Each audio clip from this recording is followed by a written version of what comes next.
Demain, une soixantaine de Congolais et de Nigérians vont être rassemblés depuis plusieurs centres de concentration disséminés en Europe. Nous sommes une vingtaine d'activistes. Il est 22 heures. On se rassemble pour voir ce qu'il est possible de faire.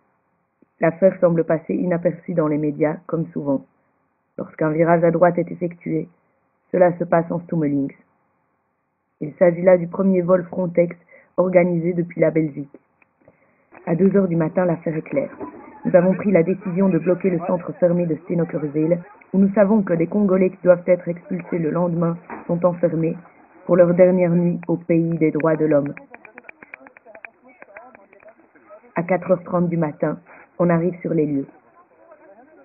Nous savons que nous sommes trop peu pour empêcher l'expulsion, mais nous n'avons pu nous résoudre à rester sans rien faire. Il commence à pleuvoir.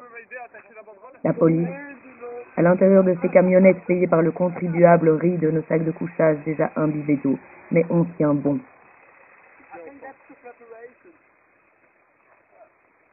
Les journalistes arrivent vers 7 heures.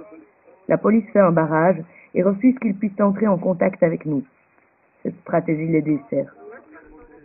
Une action est en cours ici devant le 127 bis, mais nous n'en avons rien vu. 2 camionnettes et une voiture de police barrent l'accès du centre. Gilles, un des manifestants, nous explique ce que la presse n'est pas autorisée à voir. Ici, on est 25 personnes. La plupart sont enchaînés et sont calés. Donc, ils sont enchaînés aux grilles et aux portes pour ne pas laisser les portes s'ouvrir, ne pas laisser les gens sortir du centre.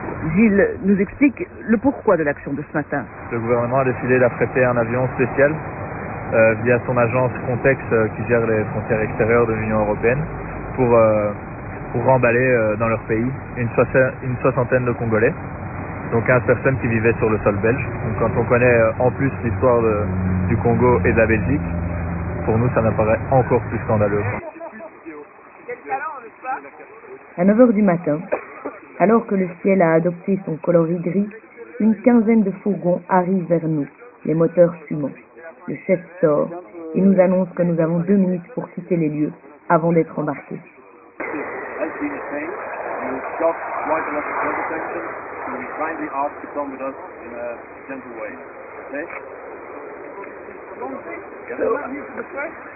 I know, but we're not discussing this.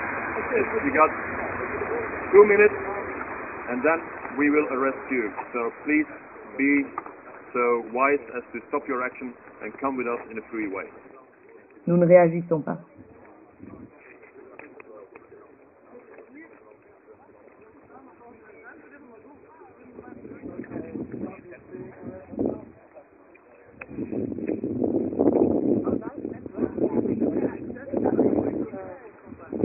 Petit à petit, ils remplissent leurs fourgons de nos corps trempés et frigorifiés.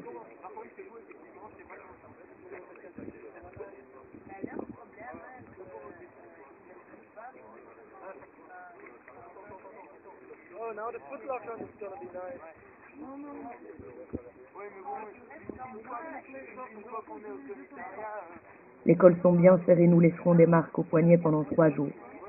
Mais c'est là un moindre mal. Pendant qu'ils s'excitent au marteau-piqueur à défaire les liens en béton armé de ceux qui sont enchaînés plus solidement, nous apercevons à travers les vitres teintées des paniers à salade un autobus de la police entrer dans le centre fermé. C'est lui qu'ils remplissent des Congolais et Nigérians qui décolleront quelques heures plus tard de Melsbrook. Plus tard, nous sommes conduits à la police de Castres, toujours trempés. Ceux qui acceptent de donner leur identité sortiront à 15 heures, les autres à 21 heures. Pas de nourriture. Et en sortant, une fliquette lance. Vous puez plus que les sans-papiers.